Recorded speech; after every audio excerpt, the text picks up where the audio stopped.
Good morning, dear students. Today we will learn word problems of multiplication of fraction. So let us start. Question 1. The cost of a toffee is rupees 1 upon 5. Find the cost of 420 toffees. So students, what is given in this question? Here we have given the cost of one toffee, which is rupees 1 and 1 upon 5. And we have to find the cost of 420 toffees. So students, as you already know कि जब हमें 1 का दिया हो और more than 1 का find करना हो तो हम मल्टीप्लाई करते हैं और यहाँ पे हमें 1 टॉफी की कॉस्ट दी हुई है और हमें 420 टॉफीज की कॉस्ट फाइंड करनी है. So here we will multiply. So how to write the statement? So let's write the statement, and here we have given the cost of one toffee, which is rupees 1 and 1 upon 5. Statement 1. So here we write cost of one toffee is equal to rupees 1 and 1 upon 5. Student, this is mixed fraction. So हम इसे improper में convert कर लेंगे. So 5 ones are 5, 5 plus 1 6. So the fraction is 6 upon 5. Now this is cost of one toffee and we have to find the cost of 420 toffees. So here we write cost of 420 toffees is equal to, हम 420 को multiply कर देंगे 6 upon 5 से. Students, in previous video we have already learned how to multiply whole number with fractional number and fractional number with whole number. So here the process will remain same, but here we can reduce 420 by 5 because 420 and 5 का common divisor 5 है, तो इसे हम reduce कर सकते हैं. इससे क्या होगा, नंबर स्मॉल हो जाएगा और हमें इसे सॉल्व करने में आसानी होगी. So let's reduce 5 ones are 5 and if we reduce 420 by 5 we get 84. So here we have 84 upon 6 in numerator and in denominator we have 1. Students, अगर आप चाहें तो denominator में 1 ना भी लिखें क्योंकि किसी भी नंबर के नीचे जब कुछ नहीं होता है तो भी वो 1 माना जाता है. तो यहाँ पे हम 84 को 6 से मल्टीप्लाई कर देंगे तो हमें मिलेगा 504 and this 504 is the cost of 420 toffees. So let's write the final answer. The cost of 420 toffees is equal to rupees 504. Let's see the second example. Question 2. Find the area of a rectangular plot of a land having length 51 upon 3 meter and breadth 45 upon 6 meter. Students, to understand the problem well and to know what is given, firstly read the question very carefully.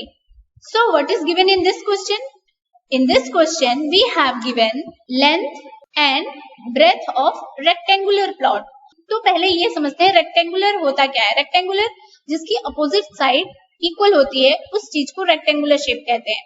तो उस rectangular plot की length जो है वो 51 upon 3 metre है और उसकी breath जो है 45 अपॉन 6 मीटर है. हमें फाइंड क्या करना है, हमें उसकी एरिया फाइंड करनी है. So student, suppose that rectangular plot is something like that. अब इस रेक्टेंगुलर प्लॉट की लेंथ जो है वो 51 अपॉन 3 मीटर है और इसकी ब्रेथ जो है वो 45 अपॉन 6 मीटर है.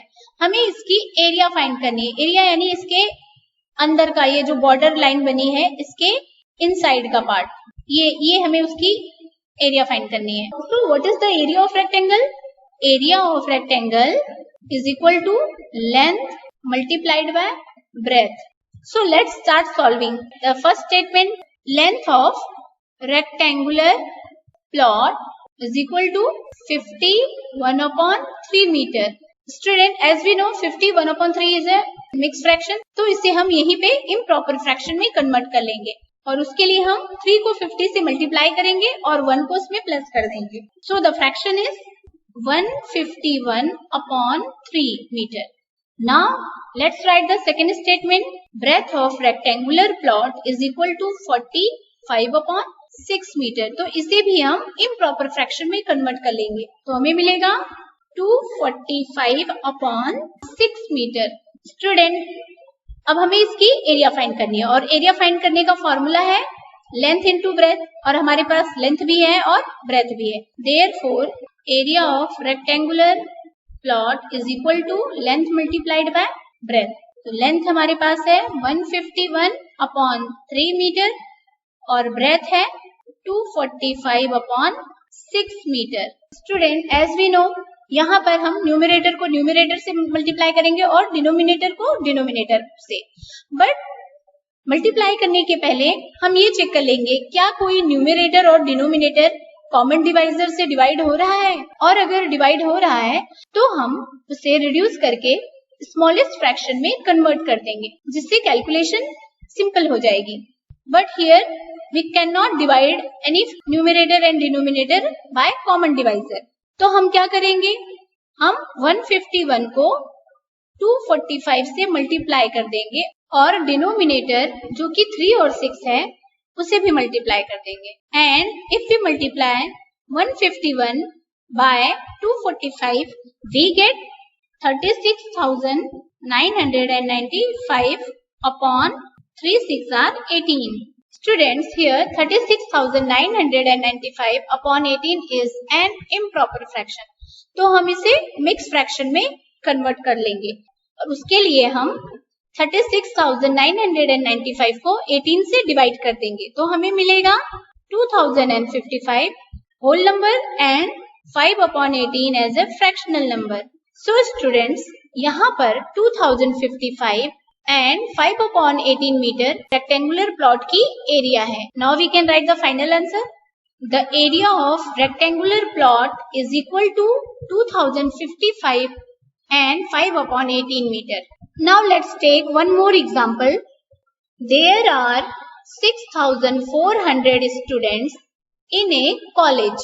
If 3 upon 4 of them are girls, find out the number of boys in the college. So student, what is given in this question? Students, इस क्वेश्चन में हमें किसी कॉलेज के स्टूडेंट्स की टोटल स्ट्रेंथ दी हुई है जो कि 6,400 है। मींस किसी कॉलेज में टोटल 6,400 स्टूडेंट्स हैं एंड इस 6,400 में से 3 upon 4 गर्ल्स हैं।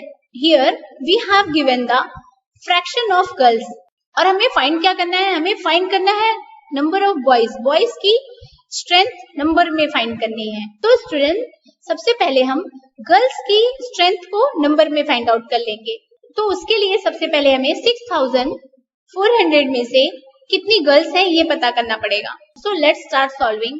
Solution statement first, total number of students in A college 6,400। अब हमें फाइंड क्या करना है? हमें नंबर ऑफ बॉयज फाइंड करना है। But number of boys find करने के पहले हमें नंबर ऑफ गर्ल्स पता करना पड़ेगा, क्योंकि अगर हमें ये पता चल जाए कि नंबर ऑफ गर्ल्स कितनी होंगी तो उस टोटल स्ट्रेंथ में से अगर हम नंबर ऑफ गर्ल्स को माइनस कर देंगे तो जो बच जाएगा वही क्या होंगे? नंबर ऑफ बॉयज होंगे। Therefore number of girls is equal to 6,400 multiplied by 3 upon 4। तो यहाँ पे हम सबसे पहले 6,400 को 4 से रिड्यूस कर लेंगे तो हमें मिलेगा 1,600 and 1,600 multiplied by 3 is equal to 4,800 and this is the number of girls. Number of girls. तो अगर हम टोटल स्ट्रेंथ में से 4,800 माइनस कर देंगे तो हमें नंबर ऑफ बॉयज पता चल जाएगा।